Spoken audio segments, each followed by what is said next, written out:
Hi, I'm Etta Spencer. Today we're going to go to Concordia University in Montreal, and we're going to speak with a professor of civil engineering, buildings and so on. That's the kind of thing that civil engineers do, Hashim Akbari. And we will also be joined by at least my friend Robin Collins in Ottawa, and maybe somebody else who may be a surprise guest. I have to acknowledge that this may be a shorter show than usual because for the first time in, I think, the 5 years I've been doing this, I completely forgot. And Robin had to call in gear to do the show because half an hour I'd totally forgotten to do it. So I'm apologizing to everybody inside, including our viewers who may get shortchanged because we have to get right on to it. Now, Professor Akbari is a specialist in heat islands, and I know what that is, but I bet not everybody does. So why don't we start off by having you explain to us, Hashim Akbari, what a heat island is and why we should care. Sure. Heat island is a name given to the cities because their temperatures is higher than the suburban area. In a typical American and Canadian city, you would find out that the surrounding areas are typically green. The urban areas are mostly made of dark, impermeable surfaces.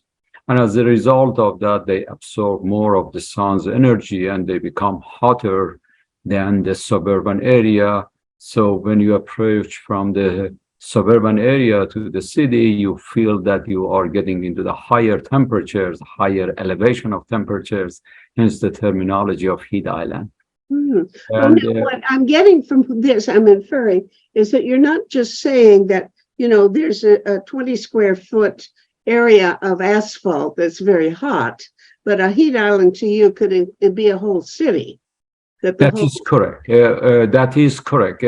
The signature of the hot surfaces on the air adjacent to the surface at about a meter above the surface would be completely diluted within the air around that area. So you need to have a significantly large area in order to have a significant signature on the air temperature.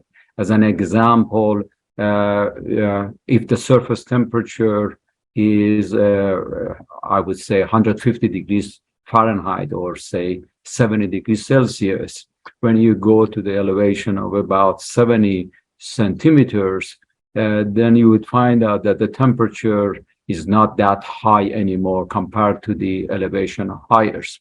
However, if you have a much, much larger area, you would find that at 70 centimeters or 1 meter centimeters, the temperature may be 1 or 2 or 3 degrees Celsius warmer. Mm-hmm. Okay, Robin, you're the man who really had some questions about this, so I'm going to step back and let you pursue this issue. That's great, Hashim.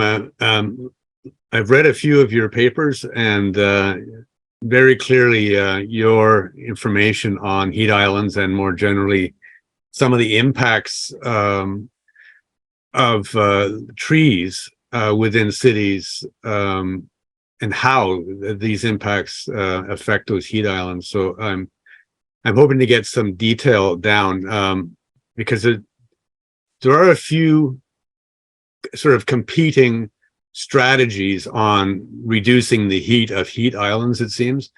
So I wanted to get your thoughts on which ones work best. And from my read, let me just preface that with one piece of information that came out of one of your papers, at least, was the important point that well, actually, the numbers vary, but let's just take these two that I have that are fairly recent.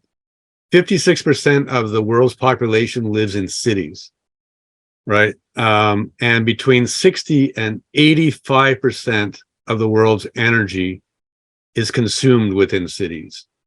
And it's projected, sorry, did I say 56 now? Yeah, it's projected that by 2050, 68% up to 68% of the world's population will be in cities. So we're going to see a worsening proportionately, but also the scale of the problem in cities. Hold on. Why is that worsening? That's better. I like city people better than country people. So if you have anger towards the city people, then maybe. But the point would be that, I mean, it's positive in the sense that if we're going to address this, they're all in one place, or to a large extent. But this is a reflection of the migration of populations towards urban areas and away from agrarian areas. Is that correct, more or less? That is correct. It is projected that by the middle of the century, close to 70% of the world people would be living in what we would characterize as urban areas or suburban areas rather than rural areas.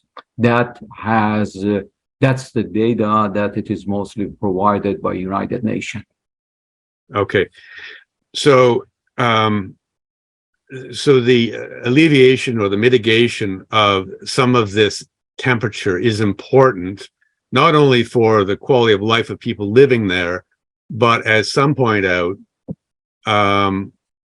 there is a necessity to reduce the heat other than through air conditioning, for instance. I mean, we can talk about winter heating as well, but let's just focus on air conditioning. That seems to be the focus.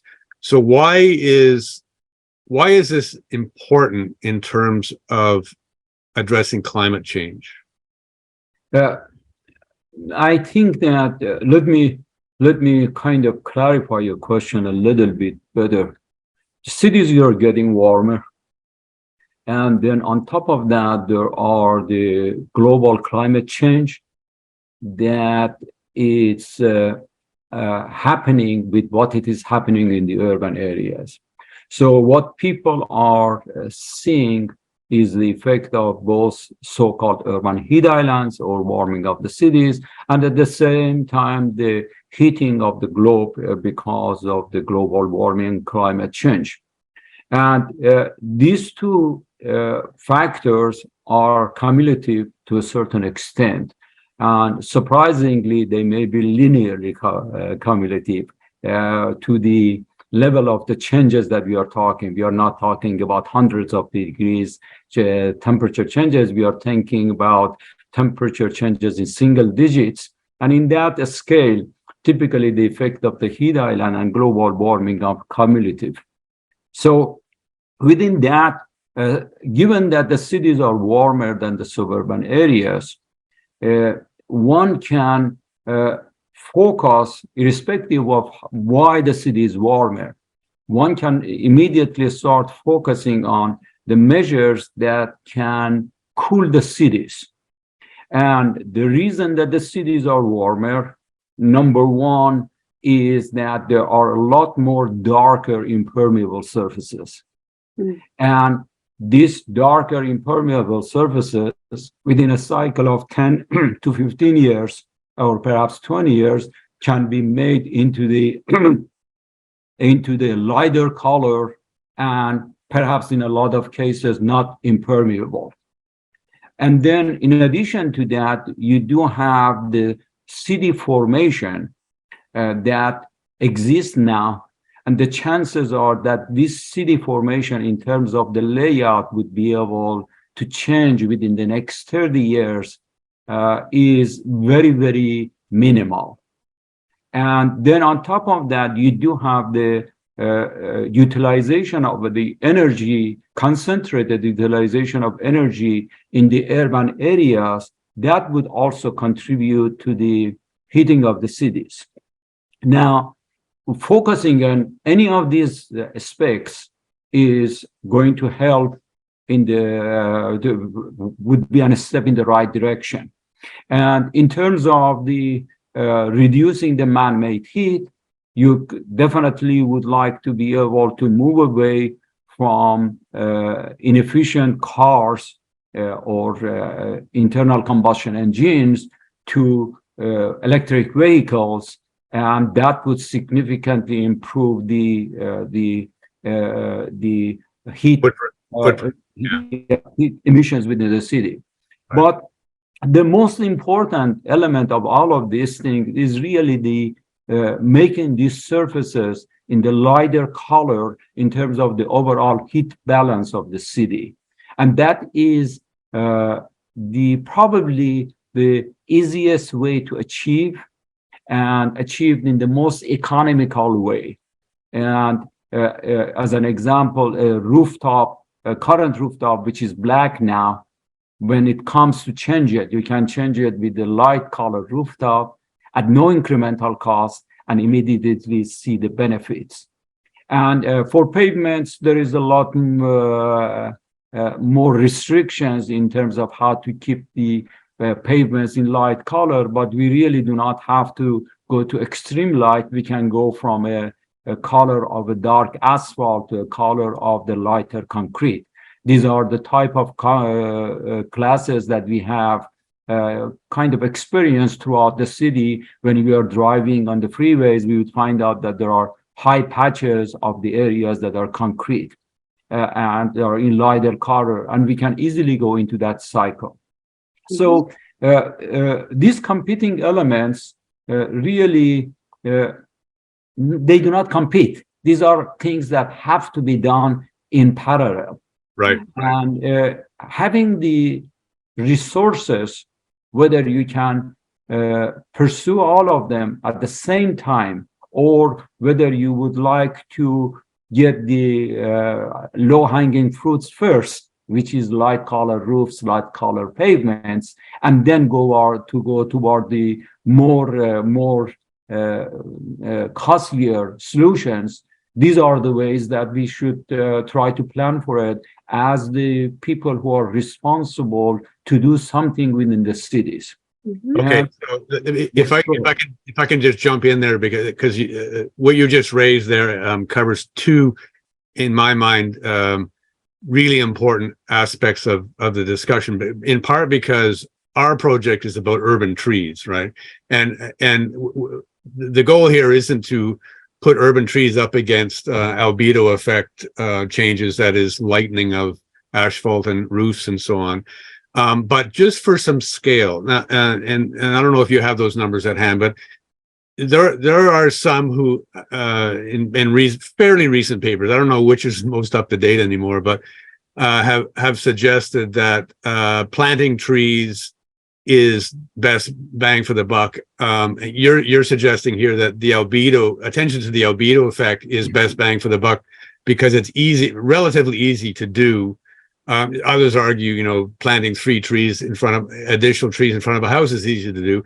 And I know that one of your papers noted that those two impacts combined are probably the greatest impact. And one of the other ones is, internal water bodies. That seems to be a lesser one. Can you give us an idea? I mean, it doesn't matter in an extreme way what percentages each contribute, but if you can give some indication as to what one does versus the other, and then also what kind of reduction in temperature does this amount to, and what are the ramifications of that reduction? It's kind of a convoluted question.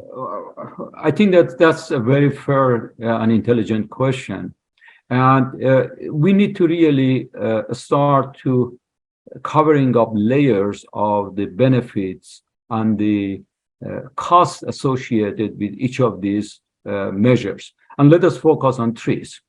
And tree plantings can be done by individuals, and people are utilizing or installing trees and gardens for the visual and aesthetic benefits, and they do not connect that to the reduction of the urban heat island.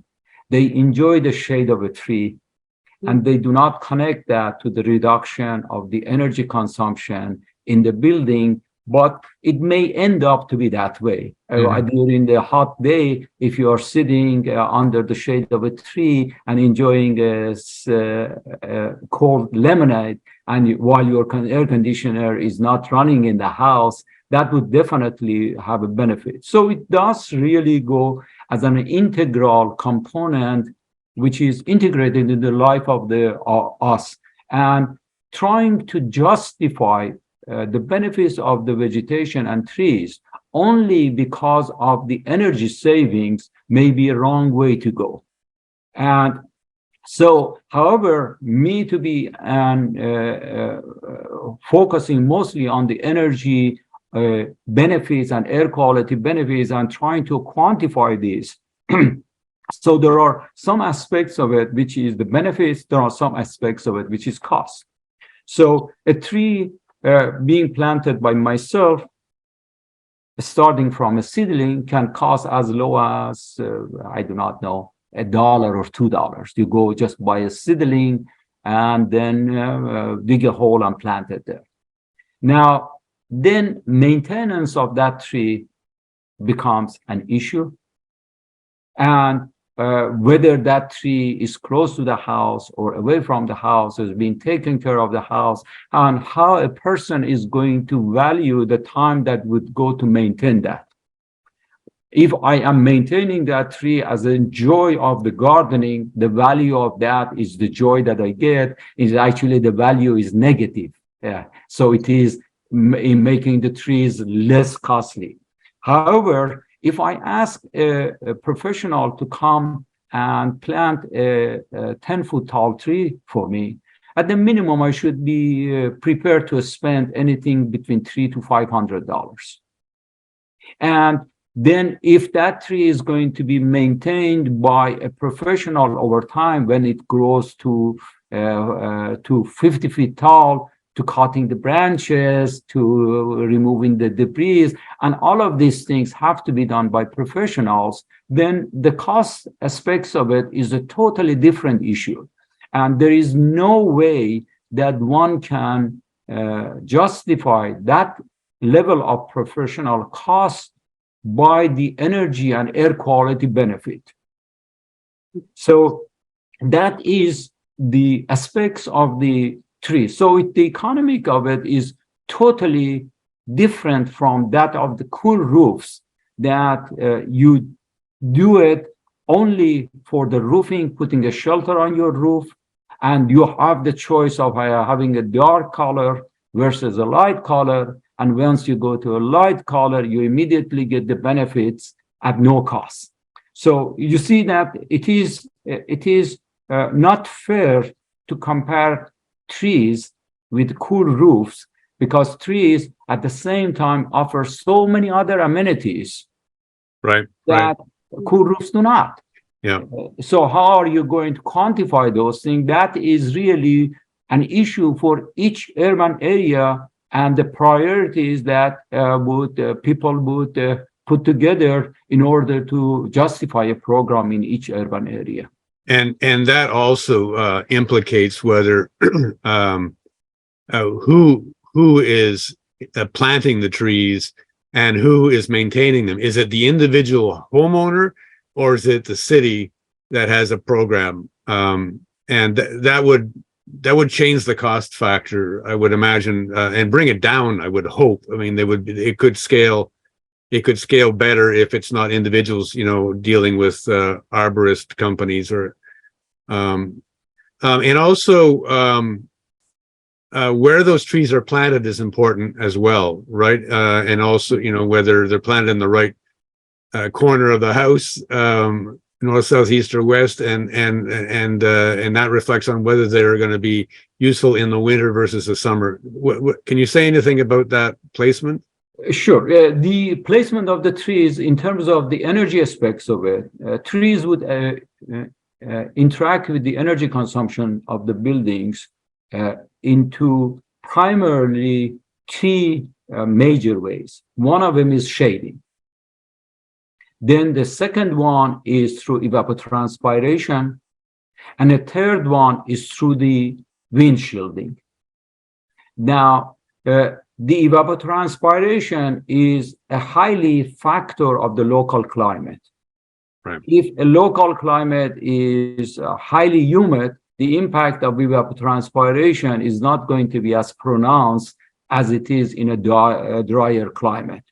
But the shading aspects of it and wind shielding aspects of it is really independent mostly independent of the climate.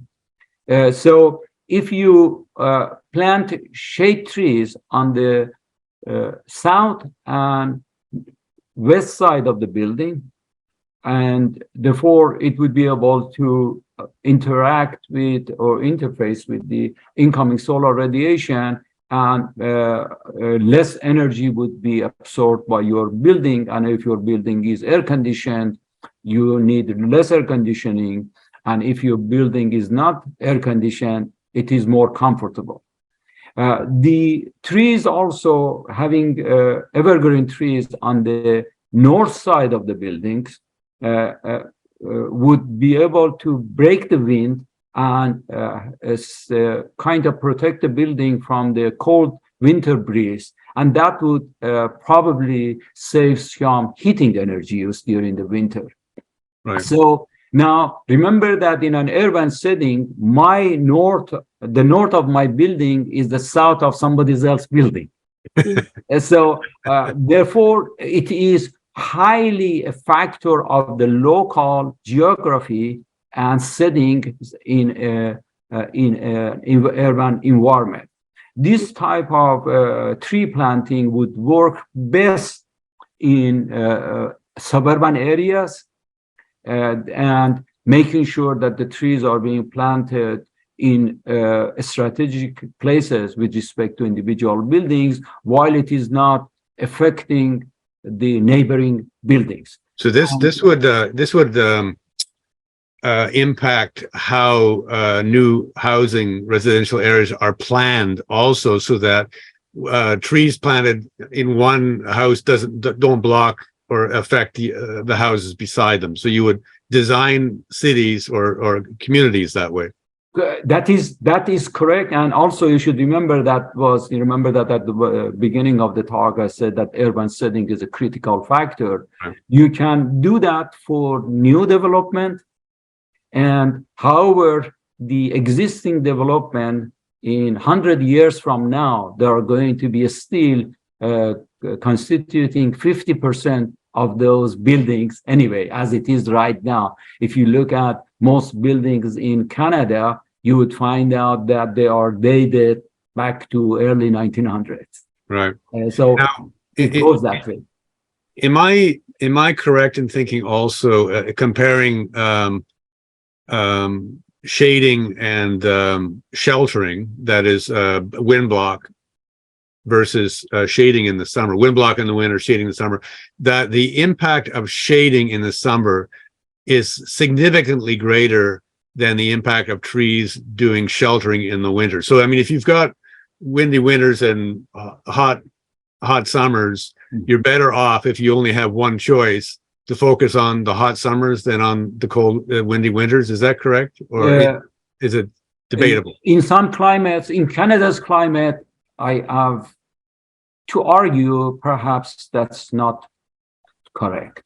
Okay. Because Canada's climate, the summer is fairly short, and the cooling energy consumption, shade trees can, to a certain extent, minimize it and perhaps even eliminate it when it is combined with the cool roofs or other measures. But since the cooling energy use is typically a fraction of the heating energy use, having cold buildings shielded from the cold wind, particularly in a suburban area setting, would probably have a more pronounced effect in terms of the actual saving of kilowatt hours. Oh, very interesting. Yeah. However, that might be what your conclusion or your summary was coming. That may not be the case in a place such as Washington, D.C. Right.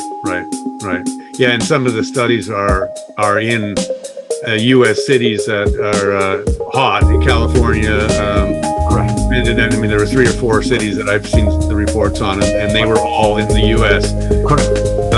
So if you could comment a little bit on some of the other options for reducing heat in cities, and how they might look in a scaling way compared to the albedo applications and the tree applications. And a couple of them are that I have, and if you have others, please mention them too. Are installation of heat pumps to replace furnaces, and actually I don't know exactly how these work, but heat pump replacement as an improvement over existing installations, and also adding insulation to older houses. I mean, we assume that newer houses will have everything done properly. Maybe we shouldn't assume that, but let's for the sake of argument do that. So older houses are what we're talking about in terms of improving their resilience to heat and cold. So to what extent would, let's say, adding insulation to your house be a major benefit compared to other options, and as well the heat pump? I think that there is a clarification with respect to heat pump that I come back to it later, but let us talk about the insulation. Insulation, during the winter, the house is always warmer than the outside.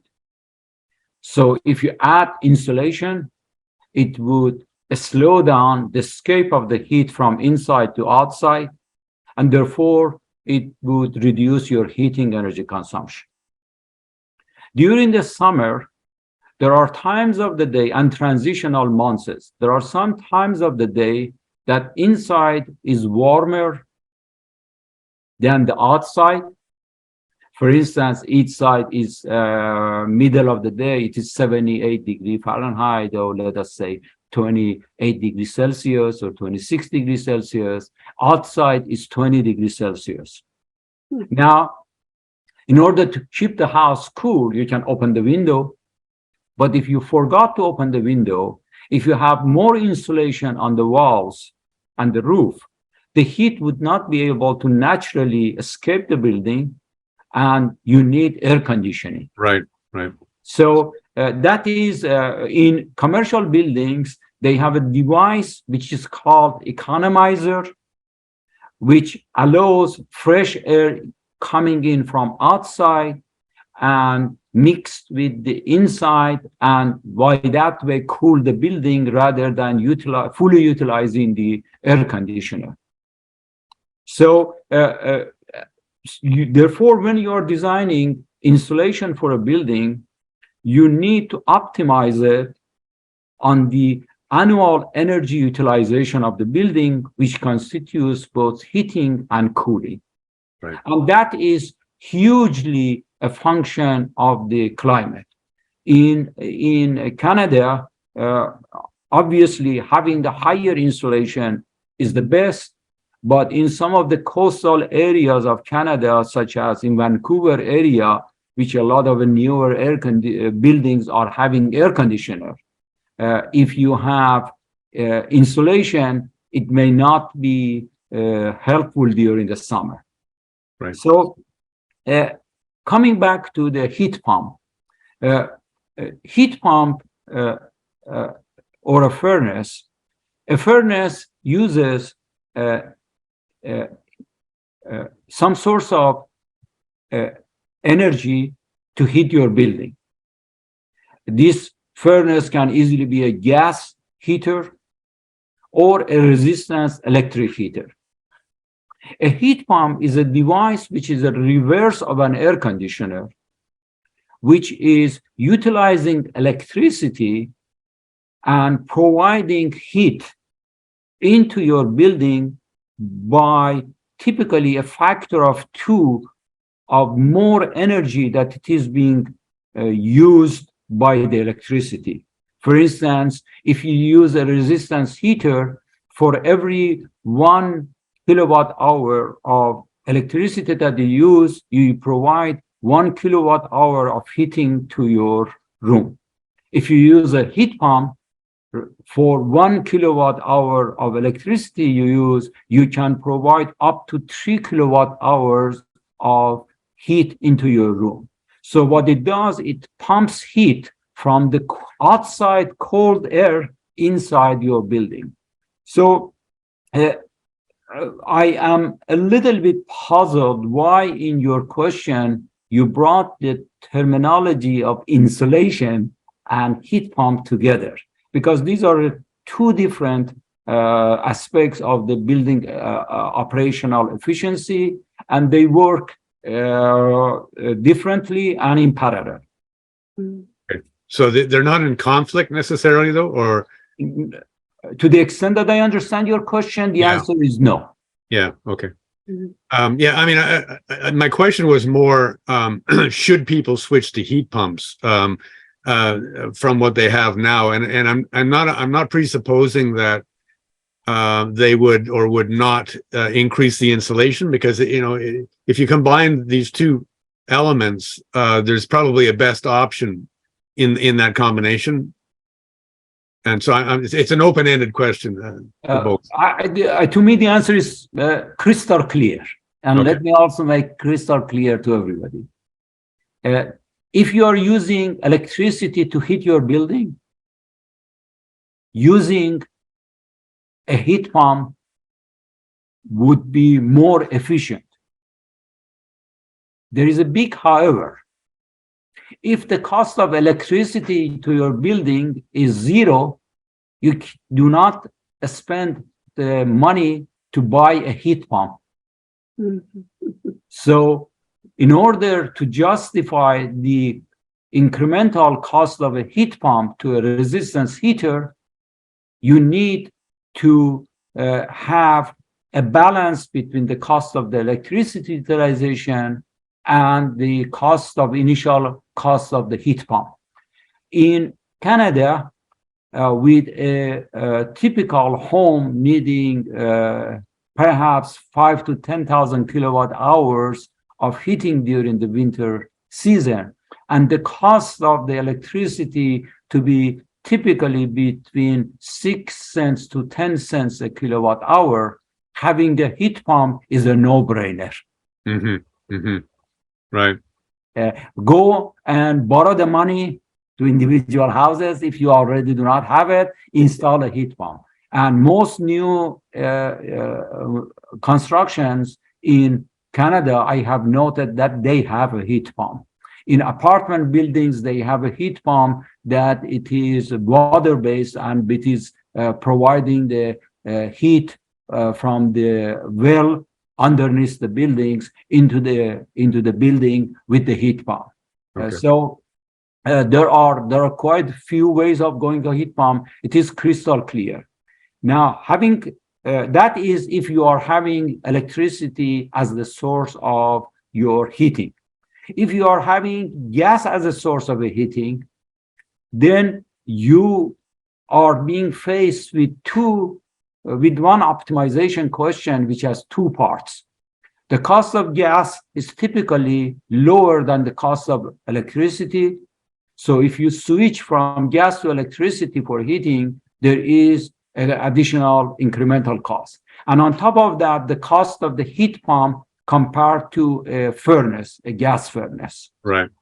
Yeah. I mean, I think there has to be a calculation here on the projection as to whether people will be allowed to use gas, let alone the cost of replacement. But that's a good point that you made. So I have one more question about mechanisms for cooling cities, and then I have two general questions that I'd be interested in your responses to. So I'll just start with the first, and you've written a bit about cool pavements. Can you describe what those are and the scale of impact that they might have? First, I start with an anecdote.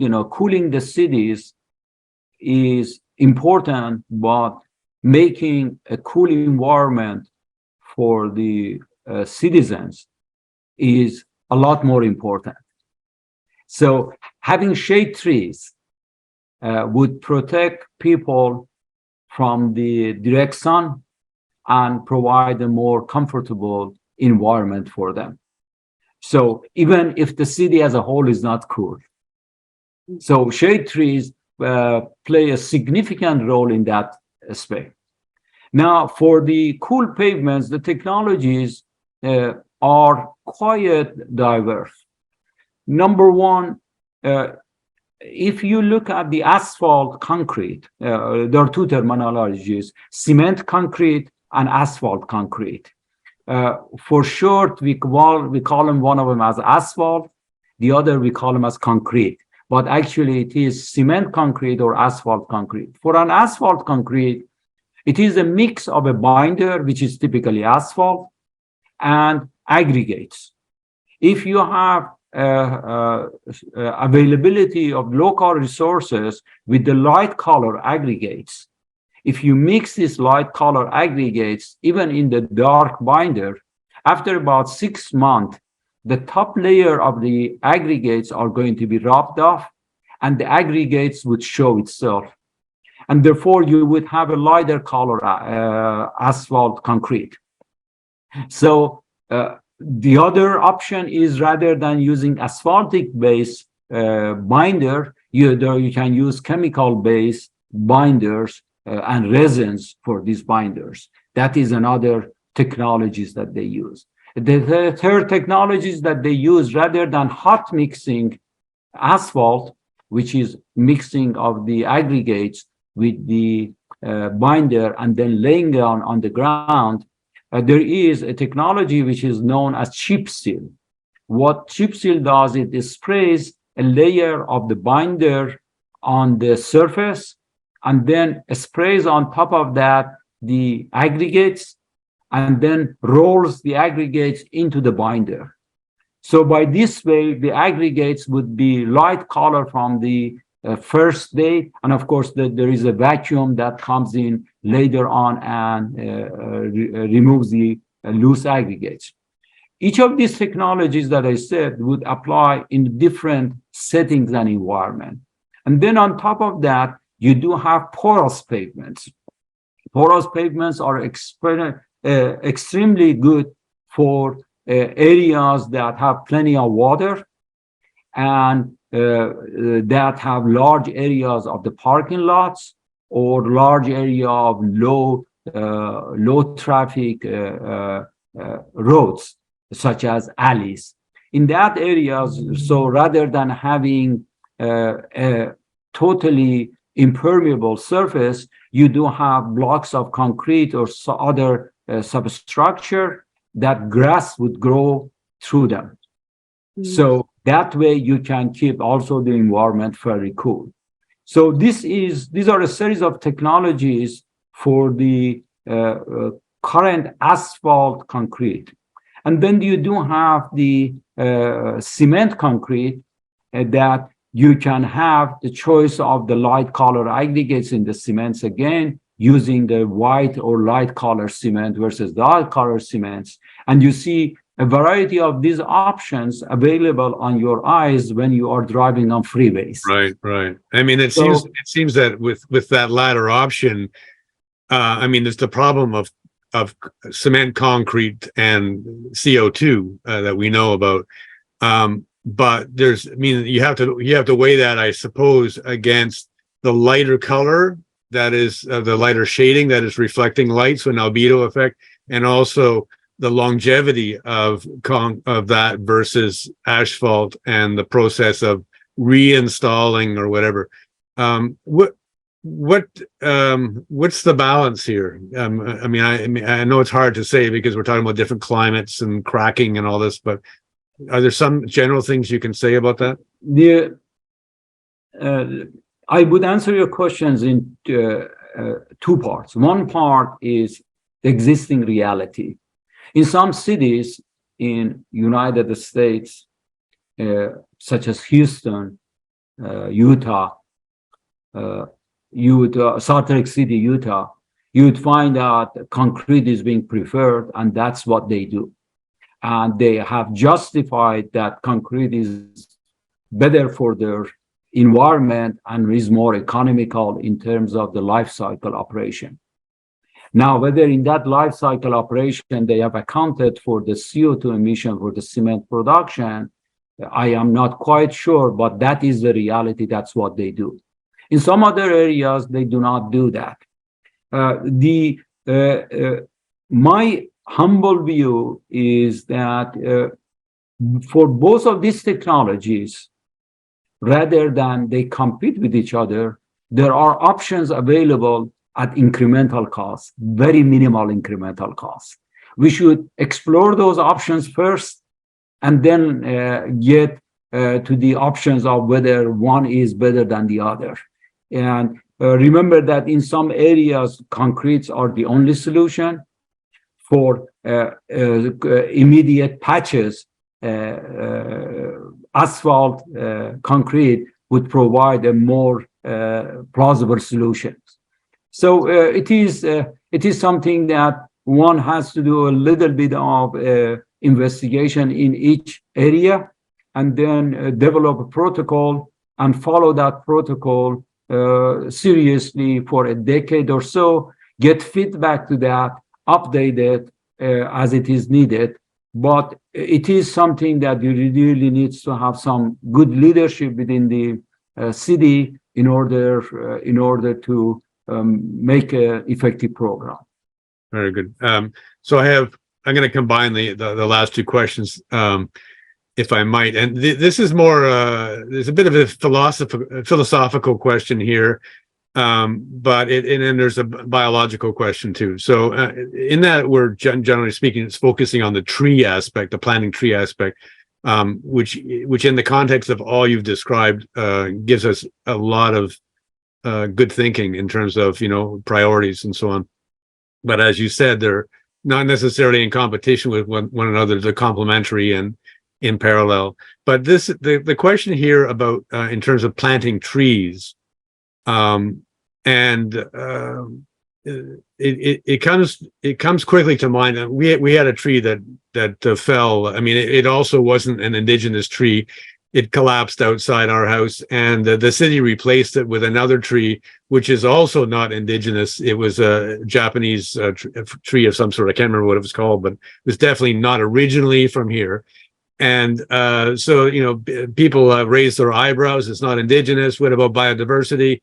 So I want that question, if you can give some thoughts on it. I mean, in terms of the current crisis, how important is the biodiversity question for urban trees? I mean, specifically here, the broader question of trees in nature and more broadly speaking in the boreal forest and so on. I think that's a separate question. So how important is biodiversity in terms of selection of trees in urban settings? And secondly, one of the criticisms of those of us who think that we're in an urgent situation is that we should let nature provide and let nature do its thing, and we should minimize human actions or interventions. And we're talking about engineering here, and I'm talking to a civil engineer. So clearly, I think you've made clear what you think is important. But is there something here about that do you ever consider, let nature provide, let's say, at least in the suburbs, in terms of trees growing back on their own versus planting trees? So those two, I mean, they're quite different questions, but what are your thoughts? On the first part, choosing the right trees are extremely important. In certain cases, you want an urban tree that grows to a mature level and stays in that way forever. But such a tree doesn't exist. However, there are other options which comes fairly close to that, and one has to consider that. cost of a tree planting, if it is done even by an individual initially, may be minimal, but the cost of a removal of a dead or troubling tree when it is totally mature would go in terms of the thousands of dollars. So here we are no longer talking about talking about the improvement in the energy aspect of the society or comfort. We are really talking about our individual preference of the way that we would like to live. And naturally, having an urban setting that are mostly, in my humble view, ugly, impermeable surfaces, having some level of comfort of vegetation, gardens, had been something that we have been doing for ages. And I think that we would continue doing it one way or the other. And we would learn our way, and those people who are better off spends money every year of changing their garden, putting new plants, and letting it design the way that they want to do. Now, going back to the second part of it, though, letting the environment to take over of it, and we have been intrusive in all aspects of the society. I would like to see the day that we would come to a collective conclusion that we would let an environment to go and grow all by itself.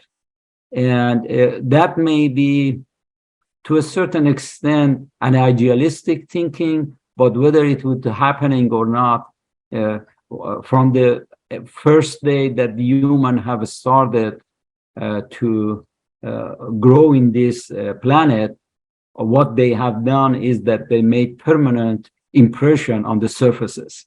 Yeah. So if you look at what we are doing from the day that we born to the day that we die, we move things from one place to the other, and just look around anything that around you, and you would find that none of those things are put together by the nature.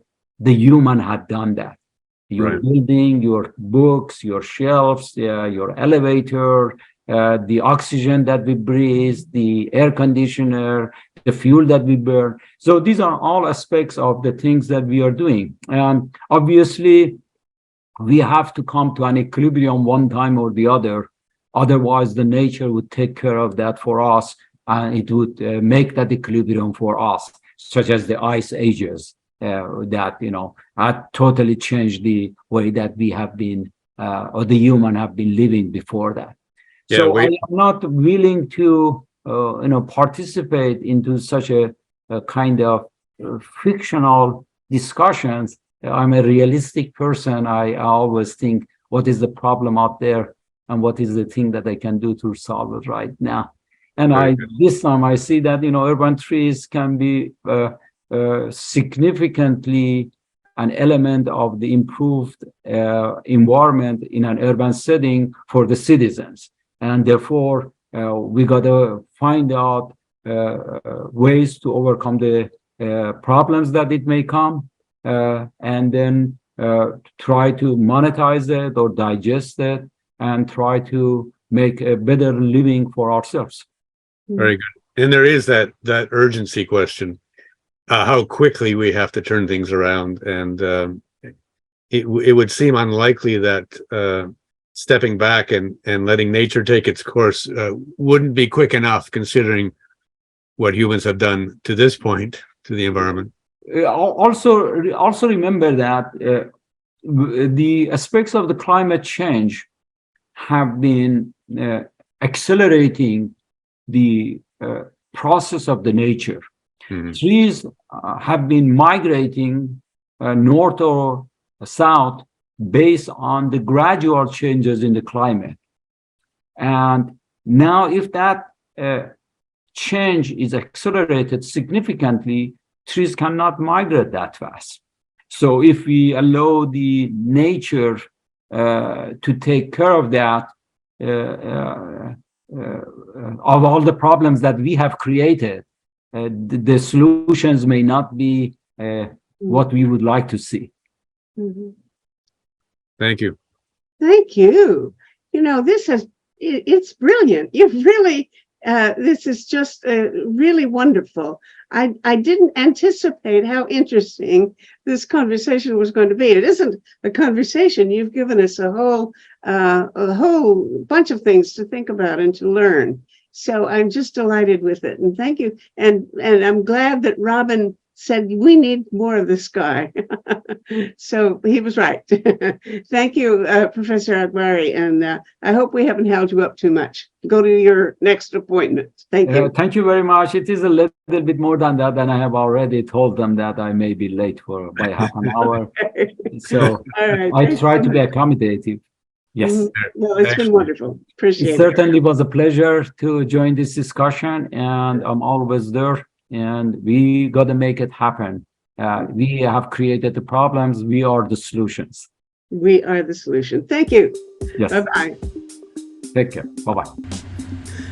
Project Save the World produces these forums, and this is episode 561.